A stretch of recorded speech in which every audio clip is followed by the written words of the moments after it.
देखिए स्टूडेंट्स, अगर आप क्लास 10th में हो या तो आप 12th में हो तो ये वीडियो आपके लिए सबसे ज़्यादा इंपॉर्टेंट होने वाला है, क्योंकि आप सभी को पता है कि भैया आपके एग्जाम में गद्यांश और पद्यांश दोनों आते हैं। लेकिन कभी कभी ऐसा होता है कि भैया जो आप गद्यांश पढ़ के गए हो और जो आप पद्यांश पढ़ के गए हो वो एग्ज़ाम में आए ही ना। ठीक है ना वो एग्ज़ाम में आए, और अगर वो गद्यांश या पद्यांश आपको नहीं आ रहा है तो जायज़ सी बात है उसके ना लेखक का नाम पता होगा ना उसके चैप्टर का आपको नाम पता होगा। ठीक है, तो क्या ऐसी सिचुएशन में आप अपने में 6 नंबर छोड़ कर के आओगे या फिर आप गलत लिख के आओगे? बिल्कुल नहीं गलत लिख के आओगे। केवल आप इस वीडियो को देख लेना। आपके एग्जाम में जो आपका गद्यांश और पद्यांश आपको नहीं आता है ना, फिर भी मैं आपको गद्यांश और पद्यांश बिना पढ़े सॉल्व करने की ऐसी ट्रिक बताने वाला हूं। कभी कभी होता है कि आप जो पढ़कर जाते हैं वो नहीं आता है। ठीक है, तो इस वीडियो को पूरा देख लेना। आज की इस वीडियो में हम बिना पढ़े गद्यांश और पद्यांश सॉल्व करने की ट्रिक बताने वाले हैं। ठीक है, तो जितने भी स्टूडेंट 10th के हैं और 12th के हैं उनके लिए ये वीडियो बहुत ज़्यादा इंपॉर्टेंट होने वाला है।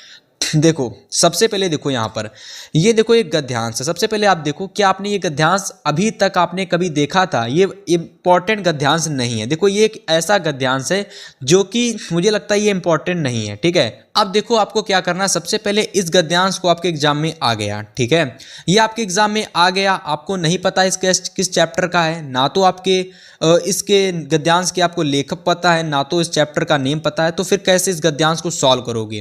क्योंकि इस गद्यांश में 3 प्रश्न आते हैं क्लास 10th और 12th में। देखिए, पहला प्रश्न आता है कि गद्यांश का संदर्भ लिखो, दूसरा प्रश्न आता है कि रेखांकित अंश की व्याख्या लिखो, और तीसरा प्रश्न इसी गद्यांश पर आधारित आता है। 6 नंबर के मिनरली क्वेश्चन आते हैं। ठीक है, तो देखो सबसे पहले जो आपका प्रस्तुत गद्यांश का संदर्भ लिखो। इसको कैसे लिखोगे? और आपको पूरे, देखिए संदर्भ लिखोगे ना तो आपको 2 में 2 नंबर, यानी 2 में 2 पूरे नंबर मिल जाएंगे। ऐसे अगर आप लिखोगे, आप एग्जामिनर को चकमा देना है केवल। ठीक है ना, तो एग्जामिनर को चकमा देना, और बिना पढ़े आप संदर्भ देखो कैसे लिखोगे। देखो, ना तो चैप्टर का नेम पता है ना तो लेखक का नेम पता है, फिर कैसे लिखोगे? देखो इस तरीके से। सबसे पहले आपकी हैंड राइटिंग ना अच्छी होनी चाहिए।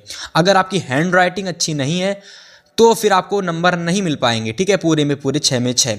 तो देखो, सबसे पहले संदर्भ लिखने के लिए आपको कुछ नहीं करना। संदर्भ में इतना तो आपको तैयार कर लेना है कि प्रस्तुत गद्यांश हमारी पाठ्य पुस्तक हिंदी के गद्य खंड में संकलित, इतना तैयार कर लेना है। अब देखो यहाँ पर आपको वापस आ जाना है। अब देखो, इसको दोबारा पढ़ना है, थोड़ा सा पढ़ना है। आपको ये पता लगाना है कि इसकी विधा कौन सी है। देखो, जैसे यहाँ पर ऊपर दे रखा है कि ऐसे निबंधों की सबसे बड़ी विशेषता यह है कि वे मन की स्वच्छंदताएं रचनाएं हैं, यानी मन की स्वच्छंद रचनाएं हैं। तो देखो, साफ साफ शुरुआत में निबंध दे रखा है। अगर देखो यहाँ पर आपको निबंध नहीं दे रखा है, फॉर एग्जाम्पल दूसरा वाला गद्यांश देखो, यहाँ पर ये दे रखा है कि कुसंग का जोर सबसे भयानक होता है और ये केवल सद्वृत्ति का नाश ही नहीं करता। अब देखो, यहाँ दिमाग लगाना, ये तो वैसे इंपॉर्टेंट गद्यांश है, ये आता है 24 में भी आएगा। लेकिन जैसे अगर आ गया कि कुसंग का जोर आपको नहीं पता किस चैप्टर का है, तो देखो कुसंग का जोर सबसे भयानक होता है, मतलब कहीं ना कहीं ये कहानी है। कहीं ना कहीं लग रहा है कि ये कहानी है कि कुसंग का जोर सबसे भयानक होता है, ये केवल सद्वृत्ति का ही नाश नहीं करता बल्कि हमारी बुद्धि को भी क्षय करता है। ठीक है ना, तो कहीं ना कहीं ये आपका निबंध लग रहा है ना, लग रहा है कि कहीं ना कहीं एक निबंध है। तो सिंपल से आपको क्या करना है कि भैया आपको यहाँ पर ये समझना है कि आपको ऐसे लिखना है कि हिंदी के गद्य खंड में संकलित निबंध विधा से लिया गया है। ऐसे लिखना है ना, निबंध विधा से लिया गया है, अतः इसके लेखक, या फिर केवल लिख दोगे इसके लेखक जी हैं, इसके लेखक जी हैं। इस तरीके से डाट डाट करके लिख दोगे इसके लेखक जी हैं। एग्जामिनर सीधा उसकी नज़र पड़ेगी, अच्छा इसके लेखक जी हैं, और एग्जामिनर इस तरीके से आपको नहीं देखेगा वो बच्चे ने क्या लिखा, वो एग्जाम ऐसे चेक कर देगा एग्जाम। ठीक है, और फिर यहाँ से आपको 2 नंबर पूरे दे देगा। ठीक है, तो इस तरीके से संदर्भ आपको एग्जामिनर को चकमा देना है भाई। ठीक है ना, अगर आपको कुछ भी नहीं आता है, ना तो उसके चैप्टर का नेम पता है, ना कुछ भी नहीं आता, फिर भी 2 नंबर आपको मिल जाएंगे। ठीक है, अब देखो इसके बाद में आती रेखांकित अंश की व्याख्या। भैया इसमें 2 नंबर कैसे लेंगे? हमें तो नहीं व्याख्या आती है। ठीक है, तो देखो क्या करोगे। सबसे पहले देखो लिखने का तरीका समझो। देखो यहाँ पर होता है केवल कि भैया आपको रेखांकित अंश की व्याख्या लिखनी है, लेकिन आप क्या करोगे, आप इस पूरे की व्याख्या लिख दोगे। देखो मेरी बात को समझना, रेखांकित अंश की व्याख्या आपके एग्जाम में थोड़ी करने के लिए आएगी, लेकिन आप क्या करोगे, आप पूरी व्याख्या लिख दोगे। मतलब यहाँ से शुरू करोगे, पूरा लिख दोगे। देखो, रेखांकित व्याख्या जब आपकी छोटी सी होती है ना, तो उस छोटे को बड़ा में लिखना होता है, मतलब छोटे को थोड़ा सा बड़ा करके लिखना पड़ता है।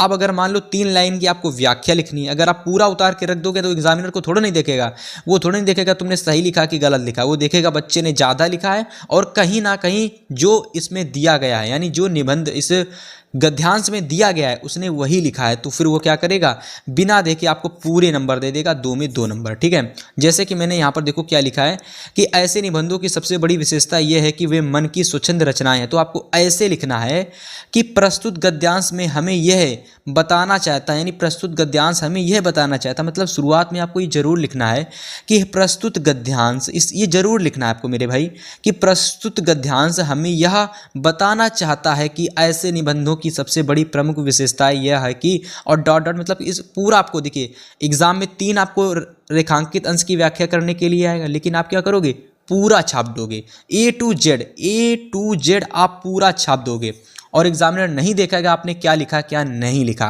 क्योंकि गद्यांश को कहीं ना कहीं जो इसका होता है ना, ये हिंदी में ही होता है, लेकिन कहीं ना कहीं जैसे आपका ये आ जाता है कि उद्धात कल्पना रही है, तो इसको कहीं ना कहीं तोड़ मरोड़ के और बड़ा करना होगा, उद्धात कल्पना रही है को। ठीक है, लेकिन आप क्या करोगे, पूरा इसको छाप दोगे, एग्जामिनर देखेगा अरे थोड़ा सा बड़ा है उससे, और वो फिर आपको 2 में 2 नंबर पूरे दे देगा।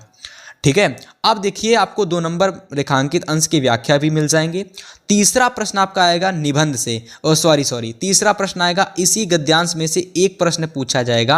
अब देखो उसका आंसर आप कैसे दोगे, देखो समझो, ये वाला प्रश्न बहुत आसान होता है। देखो इसमें दे रखा है कि निबंध किस मानसिक स्थिति में लिखे जाते हैं, तो सबसे पहले आपको ढूंढना है कि निबंध कहाँ लिखा है। देखो एक तो निबंध यहाँ लिखा है, दूसरा निबंध कहाँ लिखा है, दूसरा निबंध आपका लिखा है मानसिक स्थिति में लिखे जाते हैं। तो ये निबंध मानसिक स्थिति में लिखे जाते हैं, तो कौन से कैसे लिखे जाते हैं, तो देखो सच्ची अभिव्यक्ति होती है और उसका उल्लास रहता है और सच्ची भावों से। 3 चीज़ें आपको मिल गई, 3 चीज़ें आप बना करके यहाँ लिख दोगे कि निबंधों को लिखने में गंभीर तर्कपूर्ण, जैसे कि यहाँ पर देख लो शुरुआत में दे रखा था गंभीर तर्कपूर्ण, है ना, तो ऐसे वर्ड आपको ढूंढने हैं जो वर्ड थोड़े से अलग हों, मतलब जो वर्ड ऐसे हों मतलब कि जिन पर तर्क निकल रहा हो, जैसे गंभीर तर्कपूर्ण। ठीक है ना, सच्ची अभिव्यक्ति कहाँ गया आप लोगों का, सच्ची अभिव्यक्ति, सच्चे भावों, तीनों को आप लिख दोगे कि निबंधों को लिखने में।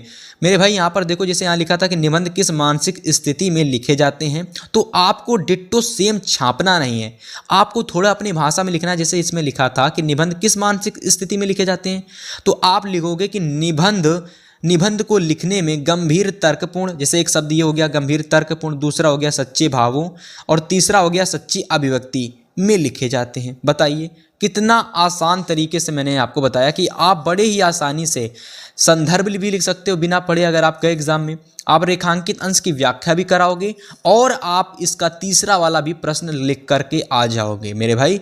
इस तरीके से 6 में 6 नंबर आपको पूरे मिल जाएंगे आपके, यहाँ पद्यांश लिख गया, आपको पूरे गद्यांश में 6 में 6 नंबर मिल जाएंगे। ठीक है ना स्टूडेंट्स।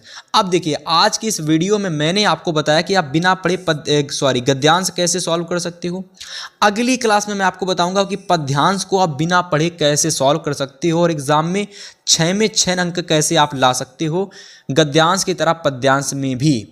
ठीक है ना, तो कहीं ना कहीं आपको दूसरी वीडियो को देखने के लिए इस वीडियो को कम से कम आपको 5K, ठीक है ना, ज़्यादा नहीं, केवल और केवल आपको इस वीडियो को 5000 व्यूज़ तक पहुंचाना होगा। यानी इस वीडियो को ज़्यादा से ज़्यादा शेयर करना होगा। केवल और केवल 5000 स्टूडेंट अगर इस वीडियो को देख लेते हैं, केवल 5000 स्टूडेंट देख लेते हैं और इस वीडियो पर कम से कम 300 प्लस लाइक आ जाती है ना, 300 प्लस लाइक्स, तो फिर मैं भैया आपके लिए अगली इंपॉर्टेंट पद्यांश को बिना पढ़े कैसे आप एग्जाम में सॉल्व कर सकते हो उसका तरीका मैं आपको बताने वाला हूँ इसी चैनल पर F2 4 क्लासेस पर। ठीक है ना, तो फिर कमेंट करके बताइए आपको ये तरीका कैसा लगा। अगर आपको पसंद आया हो वीडियो को लाइक करना, 5000 तक दोस्तों तक शेयर कर देना, 300 लाइक करवा देना और फिर मैं अगली वीडियो में आपको एक और धमाकेदार तरीके के साथ आपको एक वीडियो दूंगा। ठीक है ना, तो फिर आज की इस वीडियो को इतना ही रखते हैं। उम्मीद करते हैं वीडियो पसंद आई होगी। ठीक है ना, तो चलिए फिर इस वीडियो को यहीं पर एंड करते हैं।